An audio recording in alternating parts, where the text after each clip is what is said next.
আপোনালৈ বুলি আপোনাৰ হাত এৰিবৰ পৰাই চিঠি লিখিবলৈ লৈছো।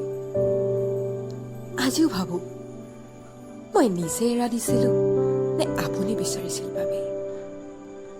উত্তৰবিহীন প্ৰশ্ন কিছুমানে আজিও খেদি ফুৰে চাটোৰ দৰে।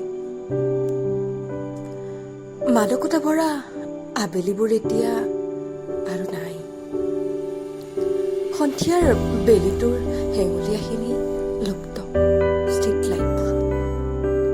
ফুটপাথৰ ক্ষণবোৰ মনত আছেনে? হাতে হাত ধৰি নাইবা আপুনি আগে আগে মই পাছে পাছে। পথটো এতিয়া নিৰস। পথটোৰে পাৰ হৈ গলে বতাহ এচাটি বলে আপুনি আপুনি সুগন্ধ। ফাগুন আহিলে মনত পৰে আপোনালৈ। আপুনি কৈছিল চুলিকোছা মেলি নাথাকিবা, ফাগুন বৰ মতলীয়া।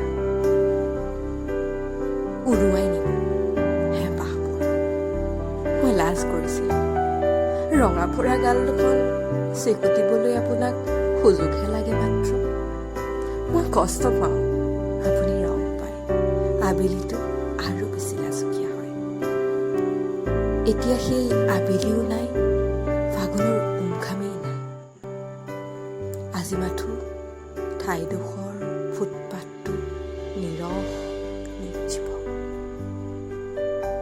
নৈখন দেখিলেই কলিজাটো মচুৰ খাই উঠে। বিৰিণা কেইজোপালৈ বৰ মনত পৰে। কান্ধত মূৰ থৈ পল অনুপল গণি থাকোঁতেই বেলিটো লুকাই নৈখনত। ক্ষণবোৰ এঠাক এঠাককৈ সাঁচিছো আপোনালৈ বুলি। কিয় বাৰু সময়ৰ আহৰি নাই? মই হাঁহিবলৈ লৈছিলো, উশাহ লবলৈ শিকিছিলো, আৰু সুখ বুলি হাত আগবঢ়াই এবাৰ পাছলৈ চাওঁ মানেই সকলো শেষ। এৰা, সেয়াইতো সময়, ব্যস্ত, নিষ্ঠুৰ, স্বাৰ্থপৰ। আজিলৈ এৰিছো, আকৌ এদিন লিখিম অস্পৃশ্য হৃদয়ৰ মনোগাথা আপোনালৈ বুলি। কুশলে থাকক।